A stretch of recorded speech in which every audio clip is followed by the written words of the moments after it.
Oh, my loyal viewers, gather round, because today we are peeling back the velvet curtains of royal secrecy to uncover a truly astonishing tale, a story of whispered offers, palace intrigue, and a family deeply, irrevocably divided. We're talking about a clandestine phone call, a lifeline extended in the dead of night, and the baffling question of why it was ultimately, dramatically, refused. This isn't just about headlines. This is about the raw, unfiltered human drama playing out within the hallowed, yet often tumultuous, walls of the British monarchy. That it begins, as so many juicy tales do, with Princess Anne. Yes, the steadfast, no-nonsense Princess Royal herself, making a private, deeply personal phone call to her younger brother, Andrew Mountbatten-Windsor. And what she proposed, my dears, was nothing short of a sanctuary, a quiet escape from the storm that was rapidly gathering around him. Imagine this, an invitation, extended with genuine concern, for him to simply come and live with her, discreetly, away from the prying eyes of the world, at her beloved Gackham Park estate. No fanfare, no public declarations, just a chance to step back, to breathe, to find a semblance of peace. So, the burning question that begs to be answered, the very heart of our mystery today, is this: why on earth did he decline such a generous, such a potentially salvific offer? And what, truly, was bubbling beneath the surface of the royal family at that fraught moment? Because, trust me, the more layers we peel back, the clearer it becomes that this was no united front, no harmonious choirs singing from the same hymn sheet. Oh no, these were secret dealings, hushed conversations never, ever meant for public consumption. According to the ever-insightful royal commentator, Richard K., Princess Anne's overture to her embattled younger brother was nothing short of generous. She extended a hand, suggesting he relocate to the tranquil, sprawling grounds of Gackham Park in Gloucestershire. Now, this wasn't some formal, stiff-collared arrangement, mind you. It was never publicly announced, never meant to be. This was, by all accounts, a profoundly private effort to shield him, to offer a safe harbor. Kay eloquently described it not merely as an act of Christian charity, though, and is certainly known for her steadfast principles, but as a profound willingness to envelop him in the protective embrace of family love. And when you cast your mind's eye over Gackham Park, it all starts to make perfect sense, doesn't it? It's an expansive, private estate, a veritable kingdom unto itself.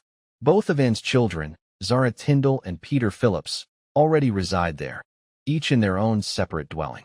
So, Andrew wouldn't have been crammed into a spare room.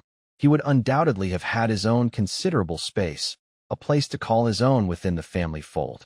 It would have been a controlled situation, out of the glare, allowing for a quieter, more dignified resolution to an increasingly desperate predicament. But the sheer timing of this extraordinary offer, my friends, is what truly jumps out at you, doesn't it? Because this lifeline was thrown before the situation detonated, before it reached its cataclysmic peak. It was extended before the full, devastating release of those millions of pages tied to the notorious Jeffrey Epstein. Before the relentless, crushing pressure from governments, from the media, from an outraged public became utterly overwhelming. At that delicate juncture, there was still a flickering hope, at least within certain corridors of the palace, that this whole messy affair could still be managed privately, contained, kept from spiraling into an international scandal. And that, right there, is where Anne's approach appears to have diverged so sharply from others. It wasn't just the offer of a home. She is also reported to have reached out to Andrew over Christmas, a poignant detail that speaks volumes. While the rest of the senior royals gathered in the festive warmth of Sandringham, Andrew remained in Windsor, effectively isolated, an outcast. Yet, Anne, defying the unspoken protocol of distance, reached out. We may never know the precise words exchanged during that deeply personal call, but the mere fact that she made it, when so many others had retreated into a chilling silence, tells us everything. By that point, most senior members of the royal family had quite definitively stepped back, creating an undeniable chasm, and, at least then, chose not to sever the connection. Behind those grand, imposing palace doors, tensions were already simmering, threatening to boil over. According to a source, whose whispers reached the attentive ears of the Daily Mail, Princess Anne had been remarkably vocal, no shrinking violet, and with both her brother, now King Charles, and her nephew, Prince William, regarding the perceived harshness of Andrew's treatment. And she wasn't a lone voice in the wilderness, either. Prince Edward, her younger brother, is said to have lent his support to her position, at least to some degree. So, you see, the idea of a completely unified royal front was a mere illusion. There were clearly profoundly different opinions, deeply held convictions, clashing within the family's inner sanctum. Some, like Anne and Edward, believed the king had perhaps been too severe, too swift in stripping Andrew of his military titles, removing him from his cherished royal lodge, and effectively exiling him from public life. Others, most notably Prince William and Queen Camilla, reportedly held the diametrically opposite view. They felt, with an unyielding resolve, that an unequivocally firm line simply had to be drawn, that the integrity of the monarchy demanded it. And that stark, unyielding divide, my friends, created what one source so aptly described as family angst, a term that, I assure you, implies far more than a single, polite disagreement.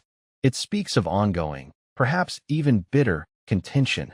Now, let's fast forward, shall we, to where things stand in this unfolding drama today. Andrew has been spotted, and what a sight it must have been for the first time in what feels like an age, since his recent release from police custody. He was seen near Marsh Farm, walking his dogs, flanked by security, a stark image of his diminished reality.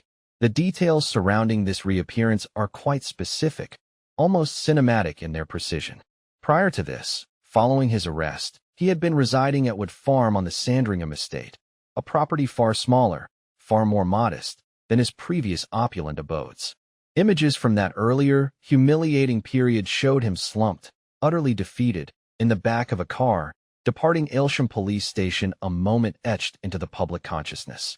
And now, weeks later, he has emerged, a ghost of his former self, still under investigation, still vehemently denying all wrongdoing, yet no longer inhabiting anything remotely resembling the gilded existence he once knew.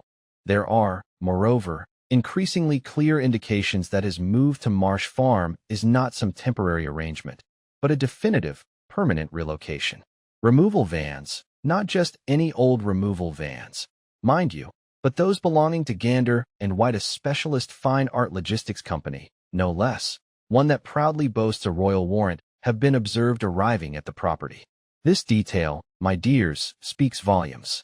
It suggests the transfer of something quite specific: valuable paintings, perhaps cherished personal collections, items of significant worth that would not be moved unless this were indeed a long-term, perhaps even indefinite, relocation. And then, another peculiar detail that couldn't help but raise a few royal eyebrows. Boxes, conspicuously marked HRH, were reportedly carried into the property. This, despite the undeniable fact that Andrew unequivocally lost the right to use that very title, His Royal Highness, back in 2022.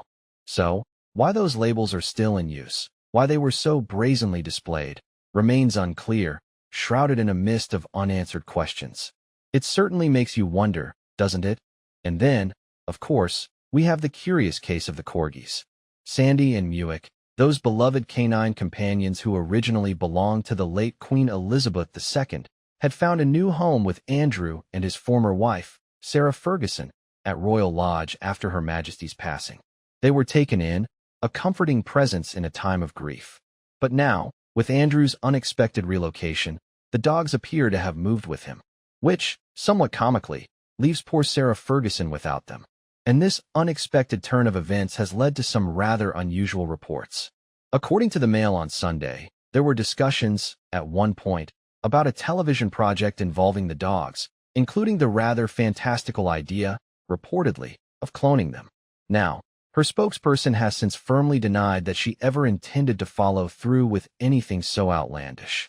But the very fact that such conversations were even being entertained, that they were circulating in the royal orbit, gives you a profound sense of just how utterly surreal and unconventional things have become in this particular corner of the royal family. So, when you take a step back, when you survey this grand, sprawling tapestry of events, it all, doesn't it, circles back to that pivotal, original moment? That quiet, private phone call.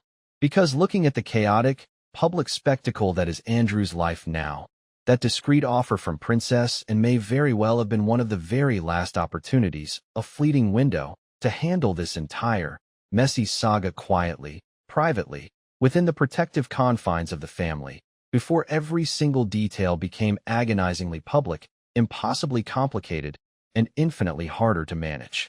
And even Anna's steadfast stance, it seems, has now shifted. Recent reports suggest that even she has grown increasingly upset with her brother as more and more damning information has come to light. Which, frankly, is hardly surprising, because the situation itself has morphed, fundamentally and irrevocably. So now, my royal watchers, the ultimate question looms. Where, oh where, does this extraordinary drama go from here? Andrew is now residing at Marsh Farm, a shadow of his former self. He has been stripped of his cherished titles, his royal prestige. He remains, undeniably, under investigation. And the family, by most accounts, is still not entirely aligned on how best to navigate this treacherous terrain concerning him. Some, it seems, still lean towards an unwavering loyalty, a familial bond that transcends scandal. Others, with a more pragmatic and perhaps ruthless eye, remain laser-focused on the paramount task of protecting the very institution of the monarchy itself. And those two profoundly different approaches, my friends, do not always, or even often, sit comfortably together. What are your thoughts on all of this? Was Princess and right to step in, to extend that quiet, generous offer?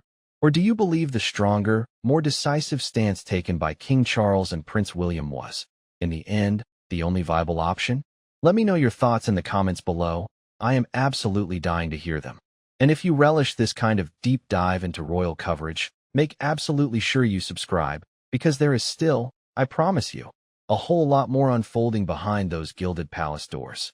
And if you enjoyed this journey into the heart of royal drama, please, do give it a thumbs up. Your support means the world. Thanks for watching.